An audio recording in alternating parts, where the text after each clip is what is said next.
E o Atlético Paranaense é o mais novo campeão da Copa do Brasil. No vídeo de hoje do canal do Nicola, vou dar detalhes dessa importante conquista para o Furacão e vou te atualizar sobre como ficou o ranking dos maiores campeões nacionais do futebol brasileiro.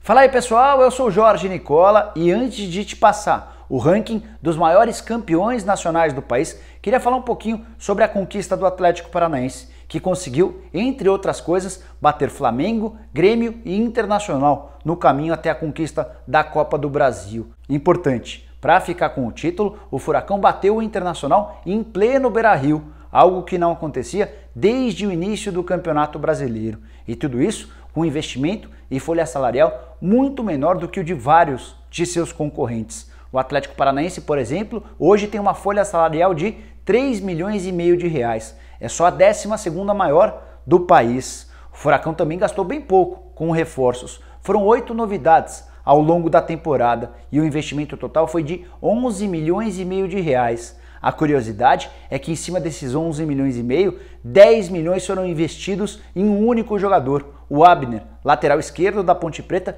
que nem joga nesse atual time do Furacão. Alguns dos principais destaques dessa conquista, o Rony, o Marco Ruben, o Léo Cittadini e o Bambu, chegaram praticamente de graça. O Léo Cittadini e o Bambu, depois de terem o contrato encerrado no Santos, o Marco Ruben por $100 mil e o Rony depois de se desligar na justiça de seu clube no Japão. Agora imagina a cabeça do torcedor corintiano de lembrar que o Rony havia se apalavrado para jogar no Timão, mas na última hora o departamento jurídico do Corinthians decidiu melar o negócio com medo de algum problema por causa dessa ação que ele moveu contra seu ex-clube no Japão. Também preciso falar do Thiago Nunes, um dos técnicos mais jovens do futebol brasileiro e capaz de armar seu time de forma extremamente ofensiva, corajosa, jogando muito bem, principalmente em casa. Com o Thiago Nunes, o Atlético vai para a segunda grande conquista em 2 temporadas. No ano passado, o Atlético já havia faturado a Copa Sul-Americana. E se o título da Sul-Americana no ano passado assegurou vaga na fase de grupos da Libertadores desse ano,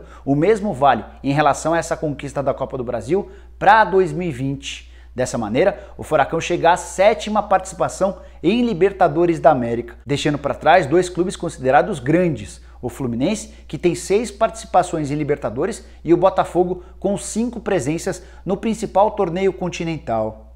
Bom, chegou a hora de falar sobre esse ranking com os maiores campeões nacionais do futebol brasileiro. Estou incluindo 15, que faturaram mais do que um título. E nessa conta não estão inclusas nem Copa dos Campeões, nem a Supercopa dos Campeões. O que eu fiz? Eu me baseei em conquistas do Campeonato Brasileiro, seja nesse formato atual, seja de Taça Brasil ou Robertão, títulos reconhecidos pela CBF, a Copa União, que é o que vai dar mais discussão, mais polêmica nesse vídeo, além, obviamente, da Copa do Brasil. Começando com a 11ª colocação, que tem 5 times empatados.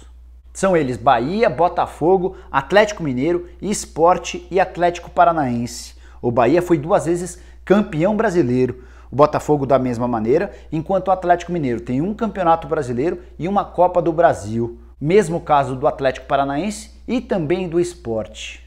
A 10ª colocação desse ranking é do Internacional, que aparece com 4 conquistas, 3 do Campeonato Brasileiro e uma da Copa do Brasil. E para o torcedor colorado, que está de cabeça quente, ao menos um consolo. Esse vice-campeonato da Copa do Brasil vai assegurar 21 milhões de reais. Era esse o prêmio prometido pela CBF, algo que vai ajudar o Inter a remontar seu time, ou melhor, a reforçar seu time para 2020. O Inter entende que precisa de um lateral direito, que precisa de um outro meio-campista, que vai buscar um atacante de lado de campo. Talvez com esses 21 milhões de reais fique um pouco mais fácil.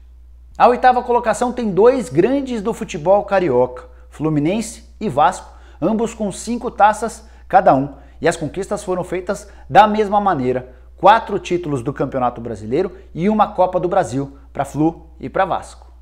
Já o 7º lugar é do São Paulo, que tem 6 títulos, com uma curiosidade, os 6 títulos do Campeonato Brasileiro. O São Paulo é um dos poucos grandes do futebol nacional que nunca venceu a Copa do Brasil. A chance mais iminente, aquela em que o São Paulo ficou mais próximo, foi na decisão contra o Cruzeiro, mas com um golzinho no fim, depois de uma cobrança de falta chorada, o São Paulo acabou desperdiçando a oportunidade de faturar esse inédito título da Copa do Brasil.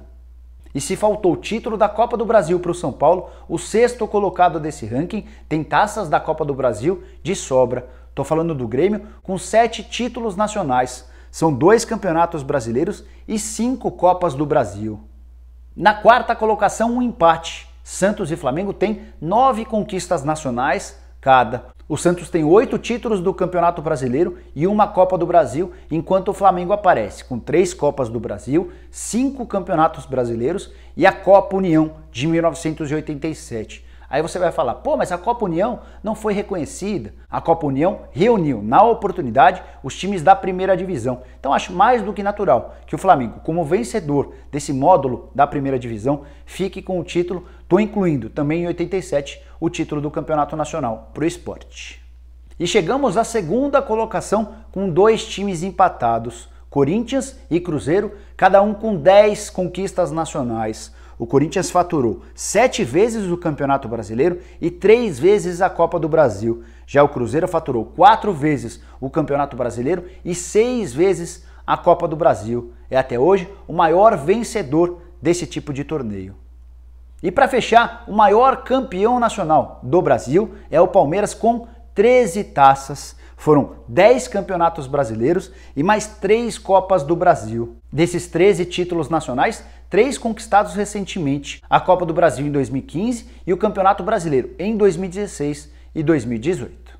Bom, pessoal, eram esses os números e as estatísticas que eu queria dividir com vocês. Espero que tenham curtido o vídeo e deem um like por aqui. Quem ainda não se inscreveu no canal, se inscreva e acione o sininho, assim você passará a ser notificado toda vez que eu fizer um vídeo novo ou uma live, e use o espaço para comentários para deixar sua pergunta, sua sugestão, sua dúvida, a sua opinião sobre tudo que eu falei. Beleza? A gente se vê em breve. Um abraço!